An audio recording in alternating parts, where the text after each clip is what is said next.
If you're looking to buy a Tesla in 2024, there are two models you've got to consider, the Model Y and the Model X. The Model Y is packing an insane amount of value for the money. It's quiet, it's comfortable, it's versatile, but the Model X takes all that to a whole new level. It's even more spacious, it's got some insane tech, luxurious features, but it's also like double the price. And the big question is, well, is it actually worth it? Well, in this video, I'm going to tell you everything you need to know. As someone who has spent the money on both a Model Y and Model X, let me tell you everything that I've learned about these cars so you don't make my very big and very expensive mistake. Let me break down the top 10 things you need to know about Model Y versus Model X in 2024. Both are fantastic cars, but one right now is a much better buy than the other. There's a clear winner here, and I guarantee you it's not the one that you think. So let me explain all that and tell you what you need to know. And a huge thanks to Adro for sponsoring this video. Okay, so there is a lot to cover in this video. There's a lot to break down between these two vehicles in 2024. So I think the easiest thing I can do is sort of break all this down into 5 categories, 5 sections. We're gonna talk cost, we're gonna talk space, we're gonna talk comfort, specialties, and then ultimately which one is the better buy and better value. And if we start just by hopping on a Tesla.com and looking at pricing, well, the Model Y has got a very clear advantage. You can buy the rear-wheel drive base Model Y for as little as $44,000, or if you want to spec up a performance model, that's going to go up to about $53,000 before options and stuff like that. But just strictly looking at pricing here, that's better than the Model Y has been in a long time. And that's before we even get into federal, state, or local incentives. That's going to drive that price down even more. And that's really one of the big stories with the Model Y in 2024, because not only, as of filming this video, do all of the models qualify for the full $7,500 federal tax credit, but you can now take that credit as a point of sale discount in 2024. So as long as you qualify, you can take $7,500 right off the price of the car, like an instant discount, which is really tempting and makes a already really good car an even better buy. Range is going to range from 260 to 310 depending on the model, but honestly, even the base model here, rear-wheel drive at 260, is still plenty these days,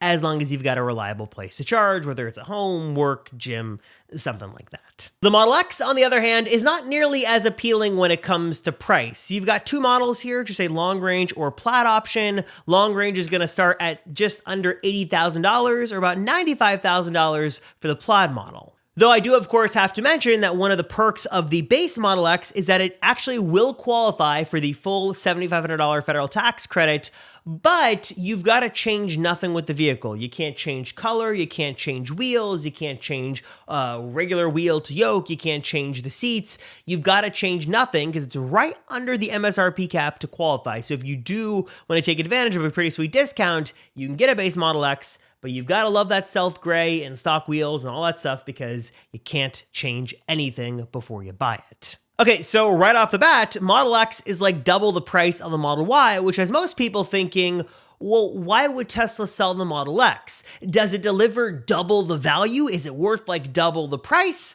Well, again, that's why I bought both to test it for myself. I really wanted to see what the Model X delivered in 2024, especially when you look at the all-new Model 3 and the rumored refresh of the Model Y. Where does the Model X fit into this sort of Tesla lineup, and is it really worth spending that much money in 2024 for this vehicle?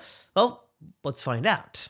I think one of the things that most people appreciate about Model Y is the space you're getting with this car, especially when compared to Model 3. And apologies for the wind, a little bit of a windy day, but let me just show you what you're going to want to know here. One of the great things about Model Y when it comes to space is there is a lot of it. With the frunk, with the trunk, you've got a lot of space to work with here. There is a 7-seat configuration, which I'll talk about more in a moment, but in most cases here, you've got this nice sized trunk back here. You've got storage compartments here on both sides. That's not the case with the Model Y, or the Model 3 rather, but is the case with the Y, and these are pretty deep storage pockets as well for a lot of junk you might have in your trunk. I've got mats here from Oedro, and then underneath you've got your sub trunk space here as well, with again plenty of storage. So lots of space here for stuff you've got a nice amount of space here in the back for back passengers or storage. You've got obviously your space up front with storage nooks and crannies and stuff like that, and then a good sized frunk on Model Y as well. Plenty of space here. You're not going to be disappointed, even if you're carrying around a mobile charger, whatever the case may be. Lots of space here on the Model Y. And one of the best things about Model Y is that hatchback. What you don't get with Model 3 is this full hatchback experience, which really makes loading, unloading things in this car much easier, whether it be strollers or boxes or surfboards, whatever it may be. It's going to be very nice to have that hatchback, and it's something you can only get on X and Y, and when it comes to Model Y, that's what makes this a very, very versatile vehicle. When it comes to space, the Model X has a lot of space. Take what the Model Y had and basically add like another 25 to 30%. One of the things you'll notice here is a much larger frunk here, a front trunk on Model X. Not motorized, which is sort of a bummer, but a really nice, large, and fairly deep front trunk here on a Model X. One of the other things you'll notice here are some additional front storage spaces as well. So on Model Y, you've got your, typical, glove box, and you've got your center console here, but you've got a little bit of a different design here on Model X. You've got this two-tiered system, so it'll close like that and just expose the cup holders, or you can go all the way, close with, you can get this with wood or carbon fiber, depending on your trim. Let me see if I can close this door to help with the light there. Apologies for that. And then if you're like me, this is where you got like your junk drawer and stuff like that. And then this actually pulls away, if I can do it. It's like this weird kind of, there we go, double secret storage space down there with some additional USB-C ports and such. And then you've got another space back here that'll give you even more storage space. So lots of storage space here on the Model X here up front. You've, of course, got your wireless charger. That's going to be the same as what you've got on Model Y. Same glove box, but more space in the back too.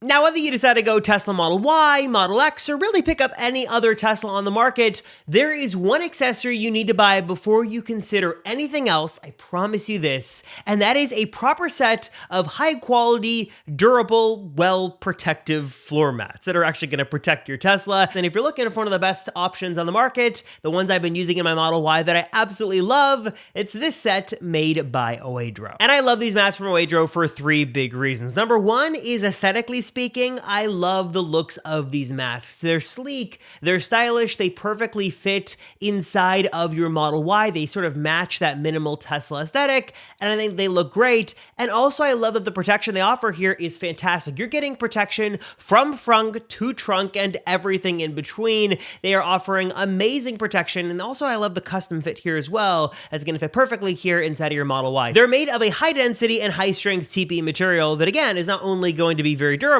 but also super easy to clean. They also do a great job trapping dirt and moisture so it doesn't sort of get spread around to your car. And again, not only are you getting great protection, but I love the aesthetics here. They really complement the minimal interior of your Model Y really, really well. So if you want to learn more about these mats, pick them up for your Model Y and really give your Model Y some much needed protection. I'll have a link to them down below. And also I've got a special coupon and discount for you guys. I've also got on screen and down below. So give your Model Y a much needed set of really great protective mats, get a discount, and just give your Tesla the upgrade it deserves. Hit the link down below to learn more and check out these mats for yourself today.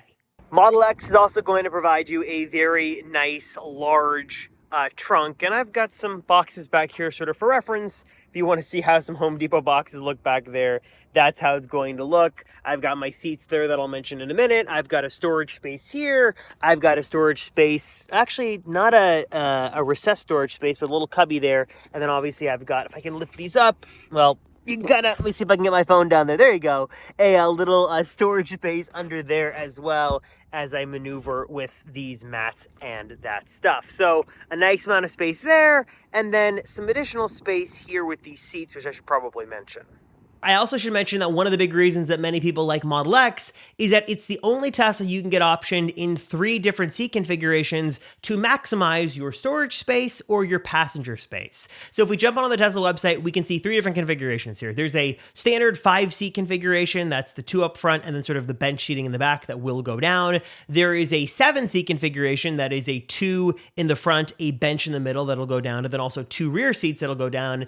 And then there is sort of the special coveted 6-seat configuration, which is 2 in the front, 2 motorized captain's chairs in the middle, and then 2 more in the back. But keep in mind that those 2 captain's chairs do not lay flat. All right, next up, let's talk comfort. Which of these vehicles is going to be more comfortable to actually drive and live with and commute with every single day?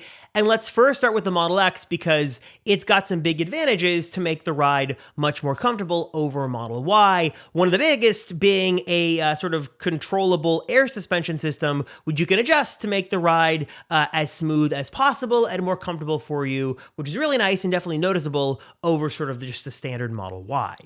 One of the unique things that makes Model X so comfortable is its sort of larger footprint. So you've got just physically more space here with the car, but also it's going to be the seating configuration. So like Model Y, you've got a 2-seat configuration here up front. That's not anything special, but you are going to have something different here in the back. And as I said, there are 3 different configurations, a 5, 6, or 7 seats. And I have the 6-seat configuration here. And I'm just gonna show you what it's like to live with this car. I've got a random sock and just a bunch of toys from a 2-year-old, but let me just show you like the unfiltered ness of reviewing a vehicle. This is what it's like, and I'll tell you that 6-seat configuration has been really good for a few reasons. One, it is nice to get passengers in and out to that back third row. I've got B-roll footage I can show you of what that third row looks like upright, but right now I've got it back here for storage, so that is nice.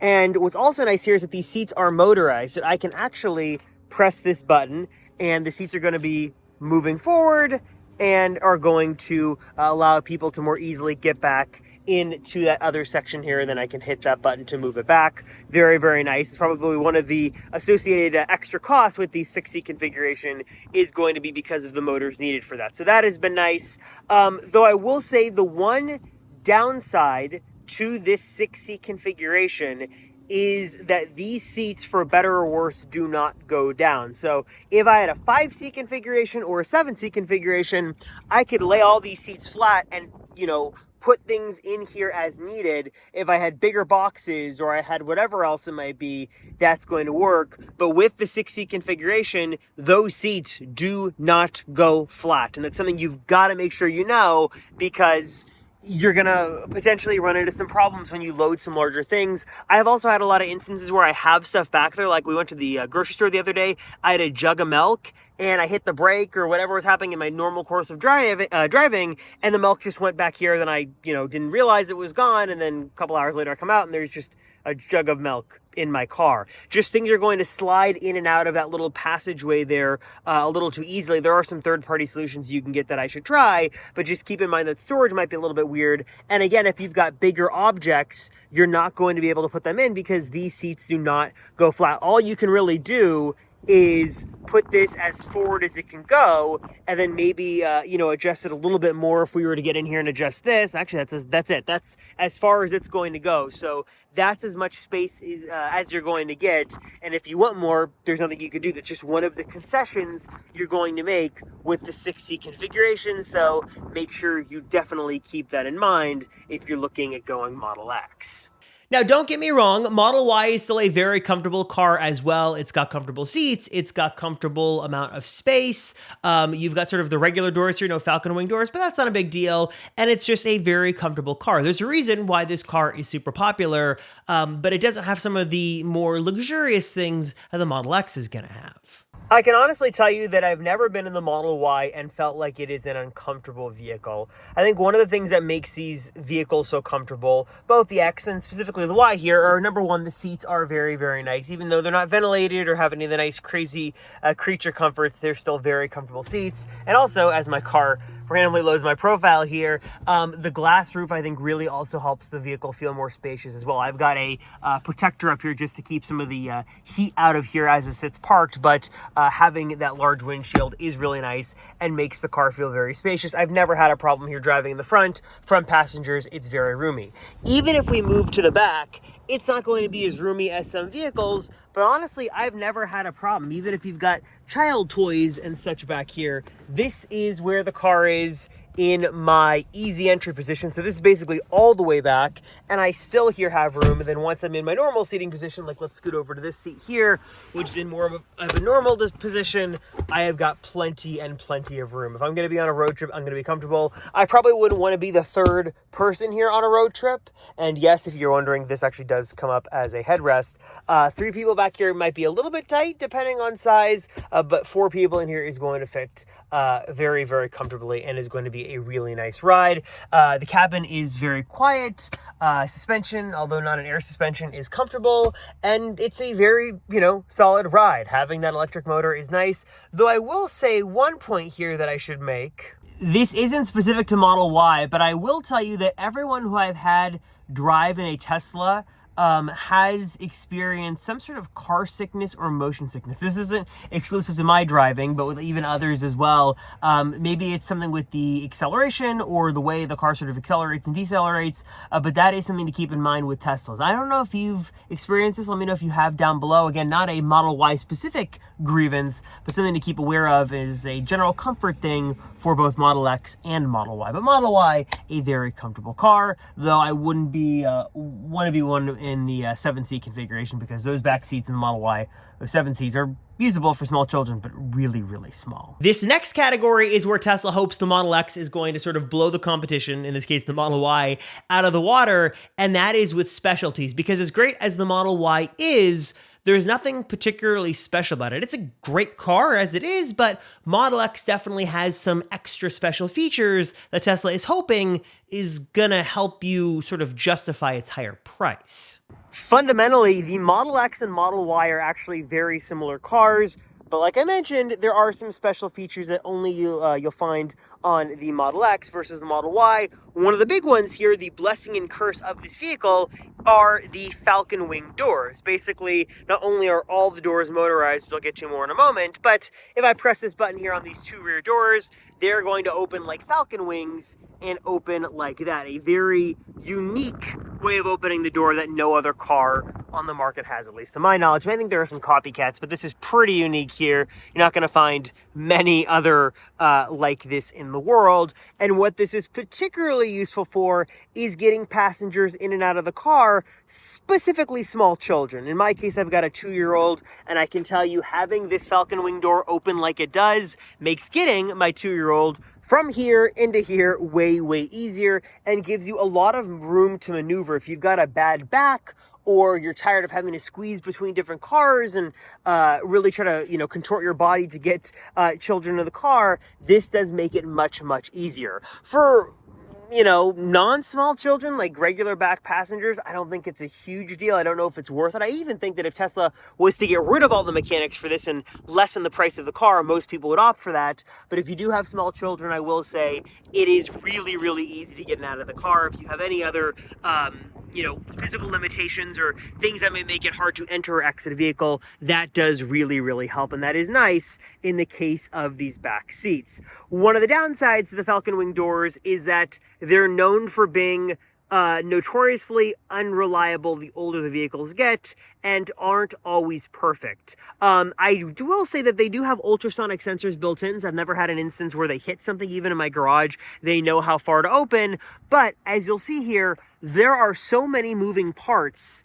to this whole thing that you're bound to have a point of failure, especially when you're doing that multiple times a day, 6 or 7 days a week. So keep in mind, and as many Model X owners will tell you, love the Falcon Wing doors, but they're known to have problems, so keep that in mind as you consider Model X. So far, I'm gonna knock on wood, so good. And also you can see here, just sometimes like the alignment and stuff just isn't gonna be perfect, but that's just because these doors are crazy. Speaking of doors, these are actually not the only motorized doors on Model X. You've also got the front doors motorized as well. And I will say that as nice as that sounds, in practice, it's not very good, because while these still have ultrasonic sensors, these doors do not. So this is as far as they pop open. You have to really physically fight the motor to open them up. and then actually get inside. And then once I'm inside, I can just put my foot on the brake and close the door, which is nice. Then stop any music so I don't get any YouTube copyright. That is nice. I also have the ability from the Tesla app or from my screen of my Tesla to actually open any door. So front, trunk, well, the front is manual close, but I can open it here. Trunk is auto, and I can open any door or close it right from here, which is really nice. If I wanted to open my driver's door, I can do that and it will open. But again, on older Model X's, they used to open and present themselves all the way. So you could walk up to the car, the door would open, you jump in and you'd be good. But again, because Tesla, for whatever reason, in their infinite wisdom, decided to remove the ultrasonic sensors, this is it. This could be fixed with a software update, but I think realistically speaking, it needs more sensors. So that is really, I would say, not a draw to the Model X at all. The motorized doors, I could totally get rid of these and not care, because the way the motorized system works is pretty bad. So don't count on that being a big feature, even though Tesla likes to tout it on their website as being significant. A couple of the other features you're going to have here in Model X that are going to be exclusive to this car over Model Y. One of them is the yoke. If you're a fan of the yoke steering wheel, which I happen to be, it's only going to be at least a first-party option here from Tesla. Also, screens are going to be different here in your Model X. So you have a larger physical display here. This main display is 17 inches. So right off the bat, you're going to notice it's immediately larger. And you also have a secondary driver's display as well. So this is going to show you things like navigation. Your speedometer is on here. There's some other additional settings. It's not incredibly useful. You can't really customize it, but you can see here what info you have access to right there.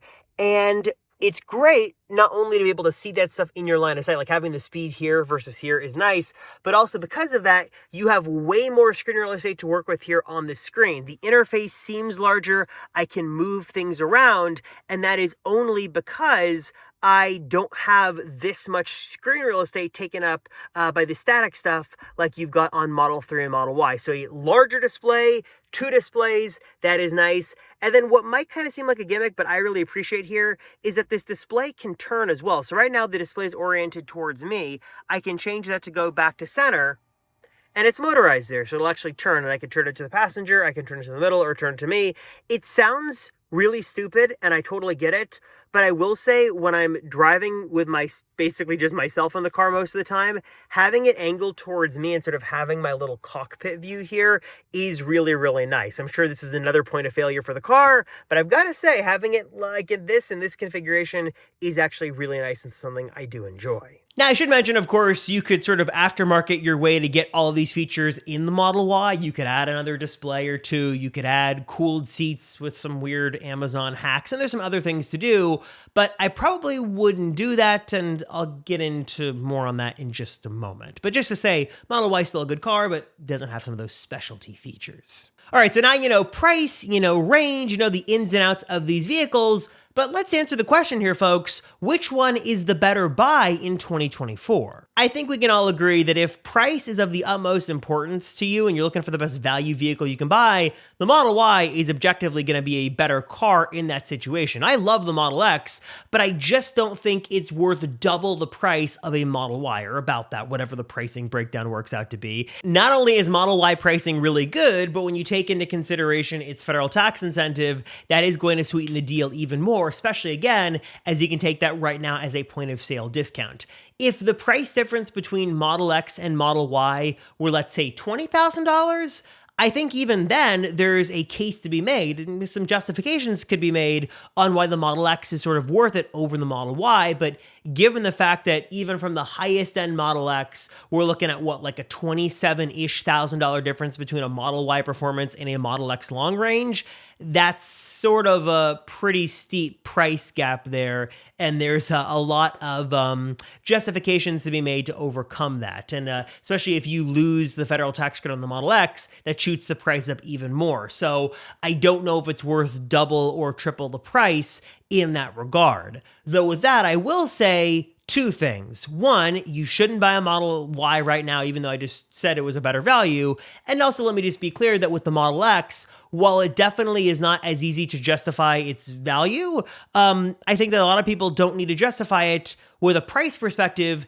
if they can justify the features you're getting. Like I said before, the Model X's Falcon Wing doors, getting the Model Y and Model X confused. The Model X's Falcon Wing doors are really amazing when they work. It is so nice for small children. It is easy to add passengers in and out of there. I love having the large display. I love having the driver's view display, the cooled ventilated seats, the refinements. The Model X is definitely just a more refined car than the Model Y is. It has more creature comfort features, and while it might not be an easy justification on the price side, if you're going to be taking a lot of road trips, or you're in the car a long time, or you're hauling a lot of people around and you want just a more spacious, more comfortable to drive car, then I think the Model X is going to be worth it, and I've been happy with it since I took delivery of it back in October. And before you guys get super mad at me and comment down below about the Model Y, let me explain myself there as well. So I just said that the Model Y was a better value vehicle and it was all great, but why am I saying not to buy it? Well, that is because a Model Y refresh is in the works. Codename here is Project Juniper, and it is going to make the Model Y a significantly better car, and honestly, even a more of a better value over the Model X. It's going to bring a lot of the Model X creature comforts here and improve suspension. You're going to get cooled ventilated seats. You're going to get a refreshed display. You're going to get an upgraded sound system. You're going to get a rear display, RGB ambient lighting, a new design on the outside. You're getting a really big upgrade with the Model Y when the refresh comes. And in my opinion, if I was in the market for a Tesla in 2024 and I was looking at the Model Y, I would wait for this refresh, even though it's going to be probably a bit of time, because it's going to be significant in every single way. Yes, you do run the Yes, you do run the risk on pricing of potentially going up, and maybe the federal tax credit there is affected, but man, oh man, are the features here going to be worth it. And I personally would recommend holding on that Model Y purchase if you can wait, because these upgrades with the Juniper are going to be really, really great. And again, make it an even better value over the Model X. All right, everybody, so I want to know, what are your thoughts? Model X versus Model Y in 2024. Which vehicle would you pick up? Let me know in the comments down below what you would prefer. And tell me, I'm sure many of you are owners of one or both of these vehicles. What are your thoughts on this? Why would you go Model Y? Why would you go Model X? Why did you go Model Y over Model X? Or why'd you go Model 3, Model S, or Cybertruck? Let me know your Tesla down below, which one you got and which one you think is the better value and overall winner here in this little competition, and we can discuss in the comments. Thank you guys so much. I appreciate it. I'm Robert Rosenfeld, and I'll see you all in the next one.